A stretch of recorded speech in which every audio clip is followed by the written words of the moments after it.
গান আমি বড় ভালোবাসি, কিন্তু কেন জানি না গান আমাকে খুব একটা ভালোবাসে না।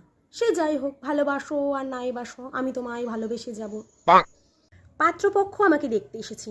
এসে পাত্রের বাবা জিজ্ঞাসা করলো, মা একটা গান করো তো। আমিও চোখ বন্ধ করে গান শুরু করলাম, শ্রাবণের ধারার মতো পড়ুক ধরে। তারপরে কি হলো, শ্রাবণ ধারা পড়লো না বোম বৃষ্টি হলো আমি জানি না, চোখ খুলে দেখলাম বসার ঘর পুরো ফাঁকা, একটা জনমানুষ নেই। আমার মা দূরে কানে আঙুল দিয়ে দাঁড়িয়ে বলছে, ওরে মুখপুরি বন্ধ কর, পাত্রপক্ষ পালিয়েছে। বাইরে গেটের সামনে 10-12টা কুকুর দাঁড়িয়ে আছে। কুকুর বলতে মনে পড়লো, আমার পাড়ায় একটা কুকুর আছে, গায়ে ছাল বাকলা নেই, লেজটাও কাটা। তো কদিন ধরে কুকুরটা না সবাইকে কেমন কামড়ে কামড়ে বেড়াচ্ছে। একদিন আমি ওর কাছে গেলাম, গিয়ে কানে কানে ওই চিরদিনই তুমি যে আমার সিনেমার পিয়ারে পিয়ারে কাঁদে মন কাঁদে হিয়ারে গানটা শুনিয়ে দিলাম। তারপর থেকেও আর কাউকে কামড়ায় না, সারাদিন শুয়েই থাকে। একদিন খবর পেলাম আমার মা পা পিছলে পড়ে গিয়ে পায়ে মোচকা লেগেছে। খবরটা শুনে দৌড়ে গিয়ে দেখলাম, হ্যাঁ সত্যি মা বিছানায় শুয়ে আছে, বালিশের উপর পা তুলে দিয়ে। দেখে আমার খুব কষ্ট হলো।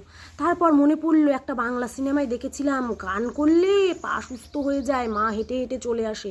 ব্যাস, আমিও চোখ বন্ধ করে গান শুরু করলাম।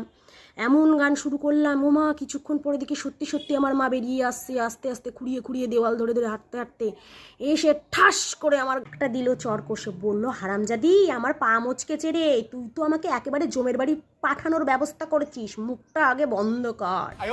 আমার বাড়ির ছাদে একটা কাক আসতো, ঠিক একই সময় একই জায়গায় এসে বসতো। আমার মা বলতো, দেখ মানু, এই কাকটা না তোর দাদু, ঠিক তো দাদুর মতো দেখতে, তাই না? আমি অনেকক্ষণ ধরে দেখলাম, হ্যাঁ ঠিক অনেকটা আমার দাদুর মতোই দেখতে। তারপরে আমার না কি মনে হলো, দাদুকে একটা গান শুনিয়ে দিলাম। ব্যাস, তার পরের দিন থেকে দাদুর আসা বন্ধ হয়ে গেল।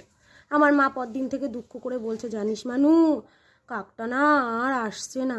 এবার আমার আম্মাকে কি করে বলবো, আম্মা তোমার আব্বাকে আমি এমন গান শোনাই দিছি যে তোমার আব্বার ভয় পালাই গেছে, পালানোর পথ খুঁজে পাই নাই।